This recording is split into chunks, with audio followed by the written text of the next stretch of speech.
Avoir mené une vie de sanctification et avoir porté du fruit dans ta jeunesse ne t'assure pas que ta vie aujourd'hui plaît encore à Dieu.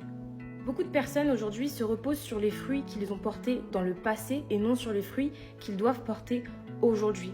Comme il nous est possible de rétrograder dans notre vie de prière, je crois qu'il est possible également de rétrograder dans notre vie de disciple et de missionnaire.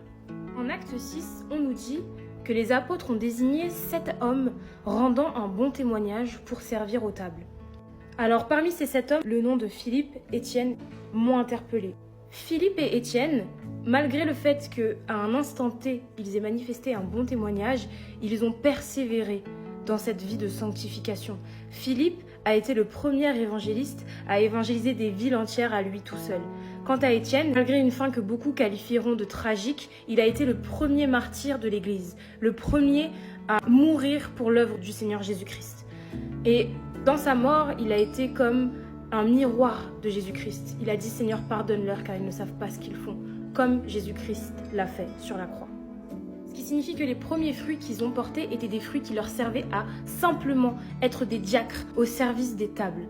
Mais plus tard, parce qu'ils ont persévéré dans cette vie de sanctification et qu'ils ne se sont pas reposés sur le bon témoignage qu'ils ont manifesté un jour dans leur jeunesse, ils ont pu impacter et aujourd'hui influencer encore des générations et des générations.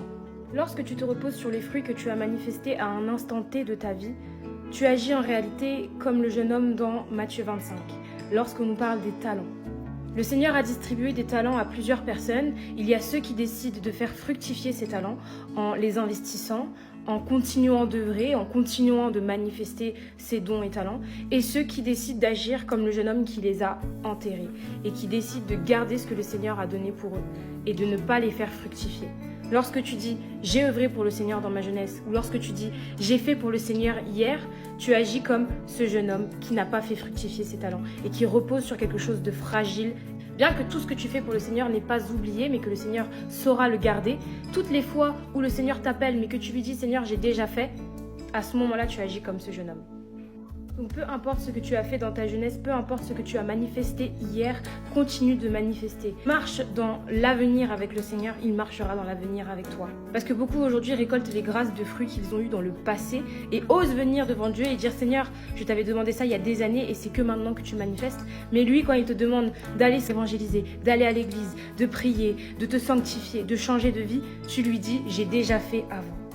Le Seigneur est reconnaissant de ce que tu as fait dans ta jeunesse, de ce que tu fais aujourd'hui dans ta jeunesse.